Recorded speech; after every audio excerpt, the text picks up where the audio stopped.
Sierra de Historias, con Alberto Garín.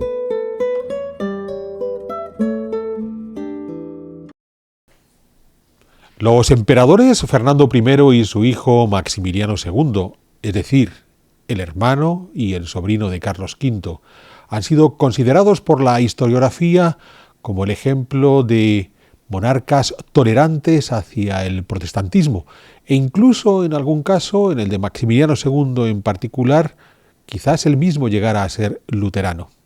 Ese ejercicio de querer ver a estos Habsburgo como ejemplos de monarcas tolerantes, sin embargo, esconden la realidad histórica de lo que sucedió en el Sacro Imperio Romano Germánico en esa segunda mitad del siglo XVI.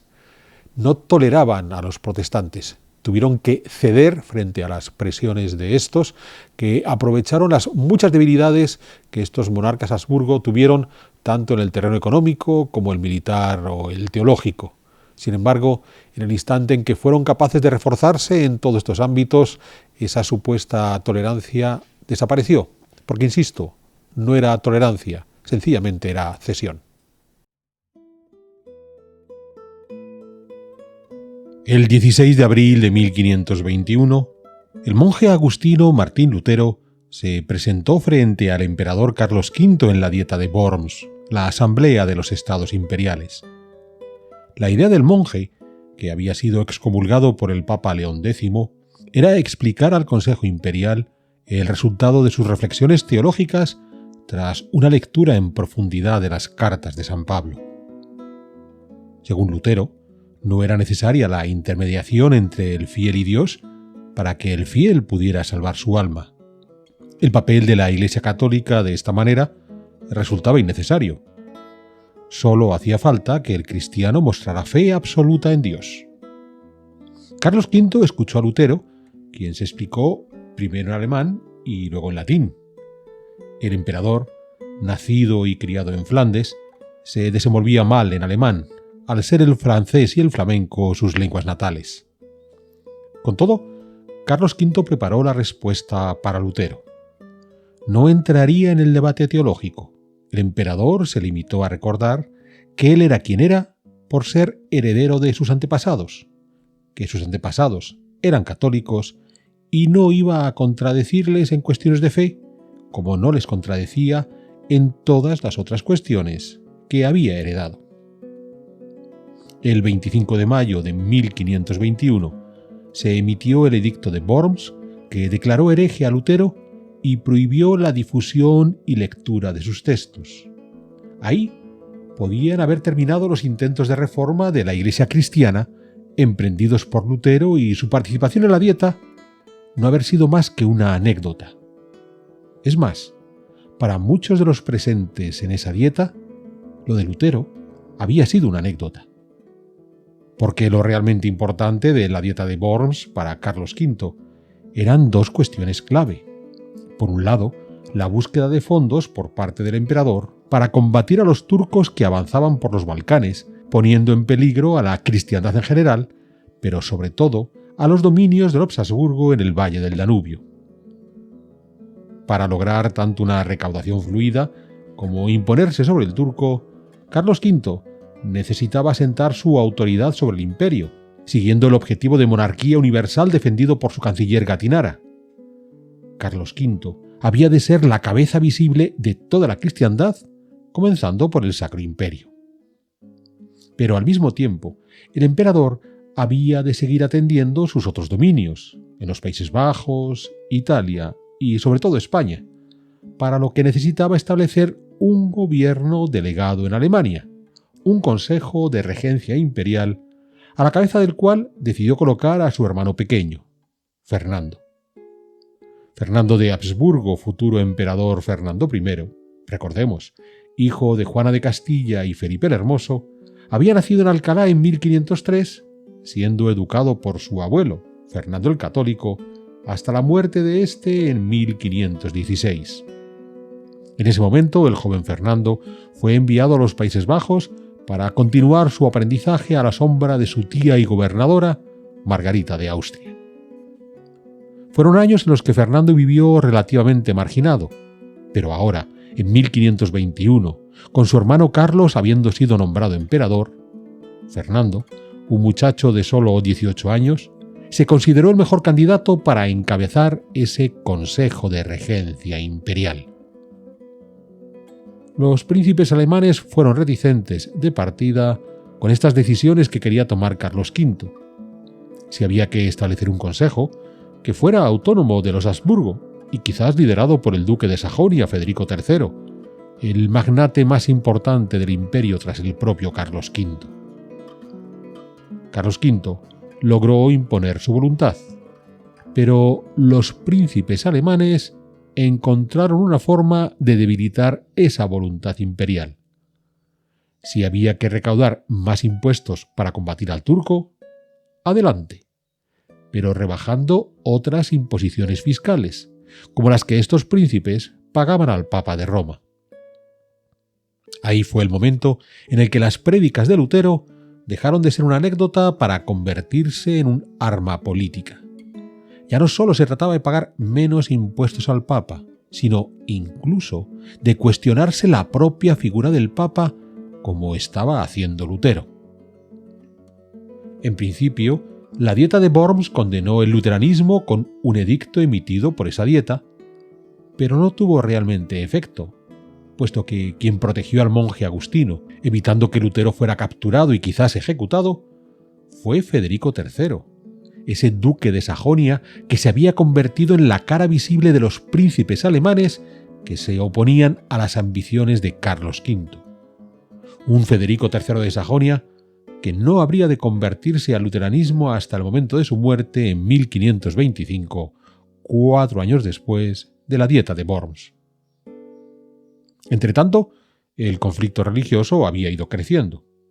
En 1522, un grupo de caballeros de la baja nobleza, dirigidos por Franz von Sickingen, se sublevó contra el arzobispo de Treveris, reclamando la secularización de los bienes eclesiásticos y la expulsión de los sacerdotes papales. La revuelta fue sofocada por los ejércitos del infante Fernando, a la cabeza del Consejo de Regencia, y el apoyo de los grandes príncipes, comenzando por Felipe I de Hesse.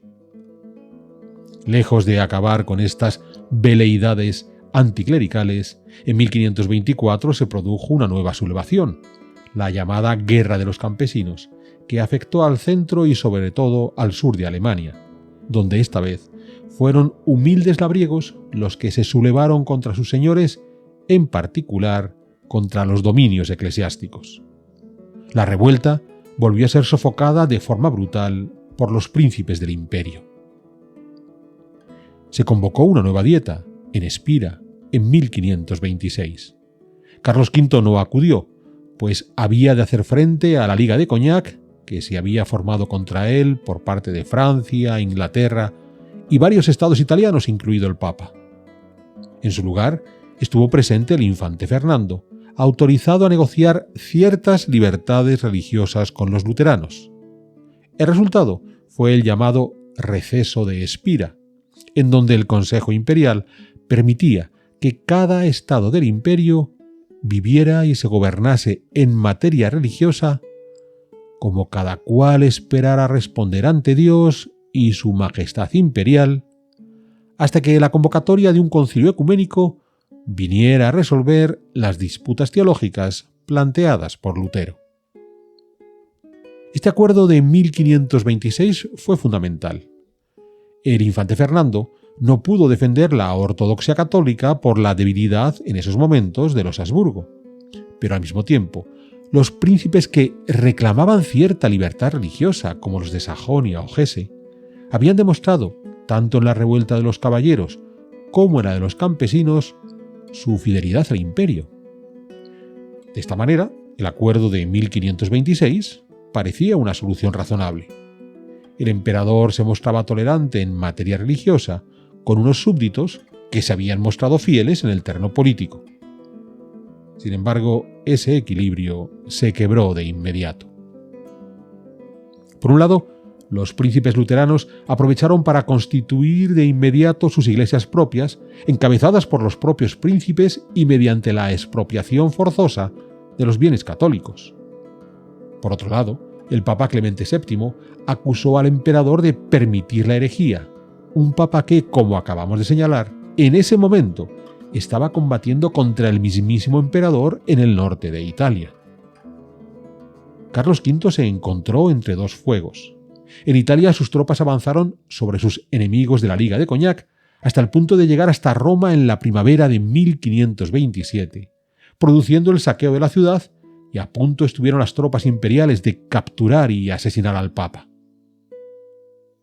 Aquello provocó una verdadera crisis en la Europa occidental. A los ejércitos imperiales les faltó poco para matar al sumo pontífice de la cristiandad latina. Carlos V tuvo que reaccionar de inmediato. Ya hemos explicado en numerosas sierras de historias cómo este saqueo de Roma fue el motor que terminó por permitir la expansión del arte de los papas, el Renacimiento, por toda esa cristiandad latina.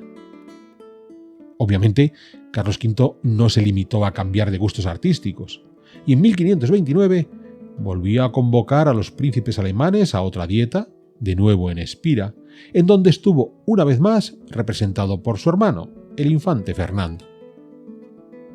En esa dieta se volvió a prohibir el luteranismo y se exigió la vuelta de todos los herejes al seno de la Iglesia católica, incluyendo la devolución de los bienes eclesiásticos.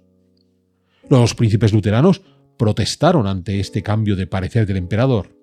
Es entonces cuando surge el término protestante como sinónimo de reformado. Carlos V consideró que debía acudir en persona a Alemania para pacificar las aguas, de modo que volvió a convocar otra dieta en 1530, esta vez en Augsburgo.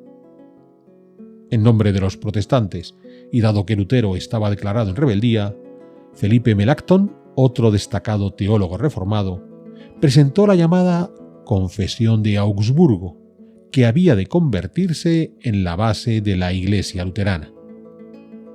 El debate se llevó a cabo con un tono conciliador, pero el emperador terminó por rechazar la propuesta luterana y conminó a los príncipes luteranos a regresar al catolicismo a riesgo de verse perseguidos. Estos, temerosos de que Carlos V terminase por ejecutar sus amenazas, en 1531 crearon la Liga de Esmalcalda, en principio una alianza defensiva de los luteranos que fueron capaces de establecer un ejército permanente con el que frenar cualquier intento de los Habsburgo por atacarles. Aquí entramos en un terreno realmente complejo. Por un lado, el emperador exigía el fin de la herejía, anunciando la eliminación de aquellos que no lo hicieran. Pero Carlos V no tuvo nunca la oportunidad de cumplir sus amenazas, porque estaba envuelto en otros conflictos contra Francia o los turcos, o porque a la larga consideraba que la solución a un problema religioso debía pasar por un debate teológico en un concilio que diese con la respuesta correcta. Prueba de ello es que en los años posteriores a la Dieta de Augsburgo de 1530, Carlos V fue concediendo sucesivos pactos de tolerancia a sus súbditos luteranos hasta que por fin consiguió que el Papa Paulo III en 1545 convocase el Concilio de Trento. Enfrente, los protestantes aprovecharon los perdones imperiales para hacer avanzar su fe, en ocasiones apelando a principios teológicos, la mayor parte de las veces convenciendo a los otros príncipes alemanes de quedarse con los bienes de la Iglesia para sufragar sus deudas. Cuando por fin se convocó el concilio, los protestantes lo boicotearon, mostrando cómo su intención no pasaba por una solución teológica, sino por disfrutar de las ventajas de sus recién creadas iglesias propias. El resultado lo conocemos bien. Tras 2 décadas y media de cesiones, que no de tolerancia, Carlos V envió a sus tropas a combatir contra la Liga de Esmalcalda, a la que derrotó en la batalla de Milberg de 1547. Aquella victoria no supuso un cambio efectivo. Llevamos varios años produciendo nuestros programas de divulgación de historia e historia del arte a través de Sierra de Historias. Y lo hemos conseguido gracias al apoyo de todos ustedes que con regularidad se han convertido en espectadores de nuestros vídeos. Nos gustaría poder seguir haciéndolo y para ello hoy me atrevo a pedirles su apoyo. Les voy a pedir que se suscriban a nuestro canal, aquellos que aún no lo han hecho, para así estar al corriente de las nuevas producciones que vamos incorporando a este canal. Y además invitándoles a aquellos que nos puedan echar una mano económicamente a hacerse miembros de Sierra de Historias, porque esa es la mejor forma de garantizar que podemos seguir adelante con nuestro trabajo, en donde nuestro empeño por lograr una divulgación histórica en la que el arte sea fundamental es la clave. Sé que muchos de ustedes aprecian este trabajo y sé que van a poder hacer ese esfuerzo, de modo que permitan agradecérselo por adelantado y ahora sigamos disfrutando de nuestras Sierra de Historias. El luteranismo ya había arraigado en el imperio, e incluso otras corrientes reformadas como el anabaptismo y sobre todo el calvinismo crecían. Carlos V, tras ser derrotado en 1552, entendió que tenía que aceptar la división religiosa, que fue lo que se pactó en Augsburgo en 1555. De nuevo, el infante Fernando actuando en nombre de su hermano. El imperio quedó dividido entre príncipes católicos y príncipes luteranos, siendo el señor de cada estado el que definía la fe de sus dominios, cuius regio eius religio. Carlos V murió en 1558 y su hermano Fernando fue elegido emperador, asumiendo ahora un poder en el Sacro Imperio que en cierta manera había estado ejerciendo desde hacía más de 3 décadas. Pero un poder claramente maniatado por la cuestión religiosa. A partir de ahí, Fernando I, más que actuar como un príncipe tolerante, decidió aplicar una política de ojos cerrados. Fernando era un católico convencido, aunque sí llegó a plantear algunos cambios, como la posibilidad de tomar la comunión bajo las 2 especies, el pan y el vino, frente a la postura católica que solo aceptaba el pan, una diferencia que se sigue manteniendo hasta hoy. También Fernando I abogó por el fin del celibato. Prefería un sacerdote casado a uno que viviera en concubinato. Pero estos ajustes, que tenían más de maquillaje que de reforma efectiva, no quitaban que el núcleo del problema seguía siendo teológico.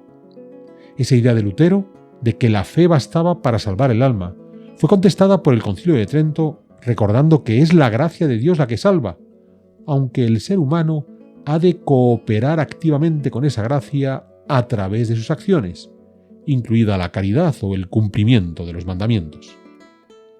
Solo que Fernando I tuvo que esperar a la conclusión del Concilio de Trento en 1563 para tener ese rearme teológico con el que volver al campo de batalla, tanto militar como sobre todo intelectual, contra los protestantes. Sin embargo, no sería a él a quien le correspondería esta nueva etapa del conflicto religioso, puesto que Fernando I falleció en julio de 1564, tan solo 7 meses después de haberse clausurado el concilio. La tarea quedó en manos de su hijo mayor, quien en julio de 1564 fue nombrado emperador como Maximiliano II. En la historiografía tradicional, tanto a Fernando I como sobre todo a Maximiliano II, se les ha considerado el ejemplo de emperadores humanistas, por su carácter tolerante hacia la divergencia religiosa, más en contraposición a Felipe II, primo hermano de Maximiliano II, y considerado como el ejemplo supremo de intolerancia religiosa. En ese calificativo de humanistas tolerantes, aplicados a Fernando y a Maximiliano, hay un par de errores importantes. Los humanistas del siglo XV y XVI, esa larga lista de eruditos que abogaron por volver a las fuentes clásicas y escribir en lenguas vernáculas, además del latín, se caracterizaron por ser profundamente católicos, incluido el representante más conspicuo para muchos historiadores, que fue Erasmo de Róterdam.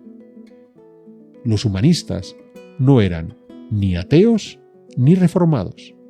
Podían valorar la filosofía clásica, como habían hecho muchos eruditos del mundo medieval, pero eso no les impedía ser profundos creyentes cristianos católicos. Erasmo no solo no apoyó a Lutero, sino que lo criticó abiertamente con su obra De Libero Arbitro, publicada en 1524, donde Erasmo defendía el libre albedrío frente a la voluntad esclava que proponía Lutero. Según Lutero, al corromperse el hombre con el pecado original, no tenía libertad para elegir, solo la fortuna de que Dios le diera fe para salvarse. De modo que el hecho de que un monarca, como podía ocurrirle a Fernando I o a Maximiliano II, pudieran mostrar ciertas simpatías por el luteranismo, no hace de ellos unos humanistas. Eso no es el humanismo, pero tampoco unos tolerantes. Hemos visto cómo Fernando I no se dejó guiar por la tolerancia, sino por la cesión, por el dejar hacer en tanto no conseguía los medios adecuados para combatir la herejía. La respuesta protestante no fue el respeto hacia la parte católica, la tolerancia, sino el empeño por hacer seguir avanzando su reforma a cualquier precio. El caso de Maximiliano II fue más complejo. Maximiliano había nacido en Viena en 1527, siendo el primer hijo varón del futuro emperador Fernando I y su esposa Ana de Hungría. De niño, fue educado por Wolfgang Schäfer entre 1536 y 1539, es decir, durante la infancia del príncipe. Schäfer había sido compañero de Lutero y simpatizaba con las ideas de éste. Al ser descubiertas esas simpatías, Schäfer cesó como tutor del joven Maximiliano.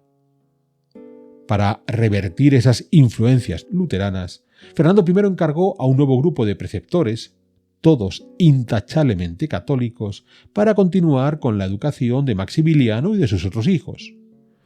Fue el momento de eruditos como el transilvano Laurentius Kretschmer, el italiano Giovanni Gaudencio Maduzzo o el español Pedro Laso de Castilla, que además tenía buena mano para otras labores de índole militar o diplomático.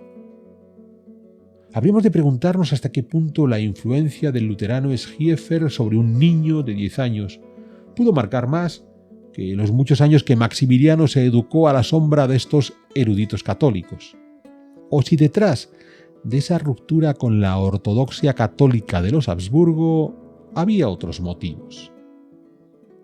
En 1544, a sus 17 años, Maximiliano fue llamado por su tío Carlos V a la corte de Bruselas. El emperador quería conocer al heredero de su hermano y que se foguease en labores diplomáticas y militares, hasta el punto de que Carlos V le envió a Maximiliano a combatir a Italia y le tuvo cerca de él en la batalla de Milberg. Solo que Carlos V encontró poco adecuada la formación que había recibido su sobrino y que le faltaba fuerza para las labores que había de hacer frente en el futuro. Hemos de pensar que el hijo de Carlos V, el futuro Felipe II, también había nacido en 1527 y desde 1543, con 16 años, ya hubo de asumir la regencia de España. Por lo que la inevitable comparación entre el eficiente y siempre bien dispuesto Felipe II respecto a su primo más dejado Maximiliano II se hizo evidente. A esto se unía la propia relación entre Carlos V y su hermano Fernando, que la mayor parte de su vida hubo de plegarse a la voluntad del emperador. Maximiliano II criticó esa actitud sumisa de su padre respecto a su tío. Con todo, Carlos V decidió en 1548 casar a Maximiliano con su hija María de Austria, enviando a la pareja a hacerse cargo de la regencia de España, mientras era Felipe II quien acudía a los Países Bajos. Maximiliano y María gobernaron en España hasta 1551, donde Maximiliano mostró cómo su educación católica primaba sobre cualquier veleidad luterana. Pero a finales de 1550, Carlos V convocó una nueva dieta en Augsburgo a la que acudió su hermano Fernando y su hijo Felipe. Allí les anunció los nuevos planes que tenía para la dinastía. Si hasta ese momento Carlos V consideró que la parte alemana, incluido el imperio, había de quedar en manos de Fernando y la española en manos de Felipe, en esos finales de 1550, quiso que todo fuera para su hijo Felipe. Maximiliano viajó presuroso desde España para defender los derechos de su padre y los suyos propios. Al final, se logró un acuerdo en el que Austria quedaba para Fernando, España para Felipe, y el título imperial iría saltando entre las dos ramas de los Habsburgo. Este acuerdo no se cumplió, y el título imperial estaría por siglos en manos de los Habsburgo de Viena. Pero lo que sí provocó esta reunión de familia fue la ruptura entre Maximiliano con su tío Carlos V y su primo Felipe II. Fue entonces cuando Maximiliano decidió buscar aliados en su pelea contra el emperador y consideró que los príncipes alemanes luteranos podían ser una buena opción. Surge entonces la figura de Johann Sebastian Fauser, destacado predicador católico que había llegado a la corte de Viena de Fernando I en 1548, recomendado por el obispo de Trento. Recordemos, en 1548 Maximiliano estaba en España. Solo que Fauser, paulatinamente, se fue sintiendo atraído por las tesis luteranas hasta que en 1554 su heterodoxia fue descubierta y Fernando I decidió prescindir de él. Fue entonces cuando entró a formar parte de la corte del príncipe Maximiliano, quien lo convirtió en su confesor, en principio católico, aunque aprovechando Fauser la ocasión para que Maximiliano pudiera leer todo lo escrito por los teólogos luteranos. Tras agrias disputas entre padre e hijo, Fernando logró que Maximiliano prescindiera de Fauser en 1560, y aún en 1562, en la Dieta de Frankfurt, donde fue coronado Maximiliano como rey de romanos, es decir, futuro emperador, Maximiliano juró solemnemente a su padre que permanecería dentro de la Iglesia Católica, asegurándose así su derecho a la sucesión. Fernando I murió en 1564. Maximiliano II se convirtió en el nuevo emperador y, para muchos historiadores, había de convertirse en el mejor ejemplo de monarca tolerante, al permitir la libertad de culto a sus súbditos luteranos. Sin embargo, la realidad fue menos brillante. En 1566, Maximiliano convocó su primera dieta como emperador en Augsburgo. Los príncipes protestantes aún guardaban el anhelo de la conversión del emperador, aunque había serias dudas al respecto por el juramento de 1562. Lo curioso es que si Maximiliano II se hubiera animado a dar ese paso, la idea era que todo el Sacro Imperio le hubiera seguido, abandonando la Iglesia Católica. Los príncipes protestantes no buscaban la concordia con los papistas, sino eliminar a estos. Maximiliano II no se atrevió a dar ese paso. Al contrario, ratificó los principios del Concilio de Trento para las diócesis católicas alemanas, pero al mismo tiempo perdonó la conversión de Federico III del Palatinado, que había dejado a la Iglesia luterana para convertirse al calvinismo. De esta manera el emperador parecía querer contentar a todos. Aceptaba el dogma católico, pero no lo aplicaría a los luteranos, al tiempo que permitía la disidencia calvinista. Sin embargo, este frágil equilibrio duró poco.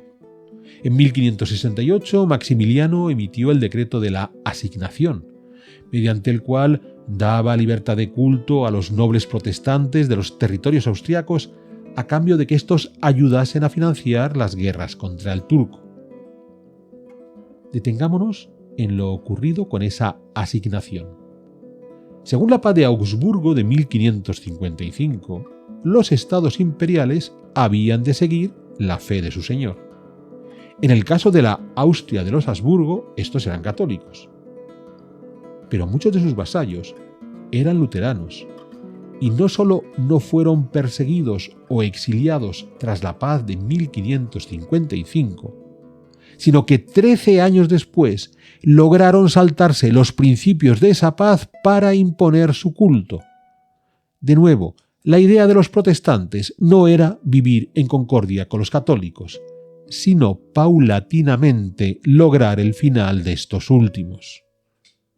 Maximiliano II había vuelto a ceder, aunque para ese momento no queda claro si era una cesión que buscaba evitar la guerra civil religiosa en el imperio, como la que se estaba viviendo en esos años en Francia, absolutamente brutal, o porque el emperador estaba dispuesto a empujar al Sacro Imperio hacia la Iglesia protestante, pero no se atrevió a dar ese paso definitivo, en gran medida, por el temor hacia su primo y cuñado, Felipe II de España.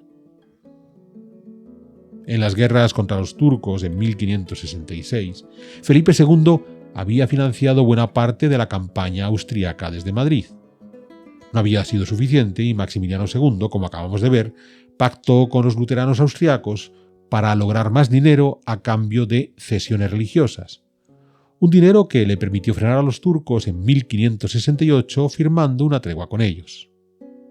Aquello se agravó aún más cuando en 1571 se formó la Liga Santa entre España, el Papado, Venecia, Génova, Saboya y la Orden de Malta para combatir contra los turcos, a los que derrotaron en la batalla de Lepanto.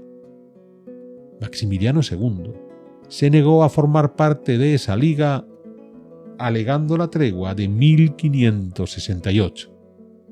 Pero Felipe II entendió, gracias a la correspondencia con su hermana María, la esposa de Maximiliano II, que el emperador no estaba dispuesto a tomar ninguna medida que pudiera enemistarle con sus súbditos luteranos, como esa de integrarse en una liga católica. Para el rey de España, los Habsburgo de Viena no solo habían mostrado su limitada capacidad en el terreno militar, con esa situación de tablas contra los turcos, sino que Maximiliano II era evidente que era favorable a los luteranos, algo que quedaría en evidencia en el último momento del emperador. Tras sufrir un ataque cardíaco el 12 de octubre de 1576, agravado por un deterioro crónico de salud, en el momento de ir a darle la extrema unción, Maximiliano II se negó a recibirlo de mano de un sacerdote católico, asegurando que su fe solo estaba en Cristo, mostrando así esa querencia luterana que no se atrevió a exteriorizar durante su gobierno. Con la muerte de Maximiliano II, desapareció el único emperador que pudo haber estado dispuesto a esa conversión del Sacro Imperio al luteranismo. Su padre Fernando I hubiera deseado combatir a los luteranos, pero careció de las armas teológicas, financieras y militares para hacerlo. El heredero de Maximiliano II, su hijo mayor, Rodolfo, iba a llegar para, él sí, combatir contra los luteranos, en esencia, porque se había educado durante años en la corte de su tío, Felipe II. Pero sobre todo, porque los luteranos ya estaban retrocediendo socialmente. La labor evangelizadora iniciada por San Pedro Canisio comenzaba a rendir sus frutos. Los príncipes luteranos eran conscientes. Si el debate teológico se imponía, la Iglesia católica podría recuperar la mayor parte del Sacro Imperio. De modo que con el nuevo emperador, Rodolfo II, se abrió el gran debate. ¿Permitir esa reconversión pacífica al catolicismo? ¿Acelerarla con la presión que podía ejercer el emperador con el apoyo del rey de España? ¿O acudir al campo de batalla para consolidar las posiciones alcanzadas por los luteranos más allá de diatribas teológicas? Todas las opciones parecían abiertas. La única que no se contempló fue la locura que habría de afectar a Rodolfo II.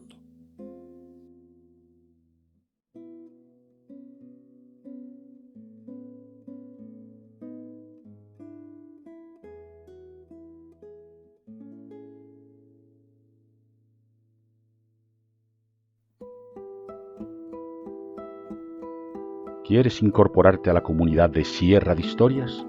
Pulsa el botón Unirme, apóyanos con tu contribución y conviértete en miembro de nuestro canal.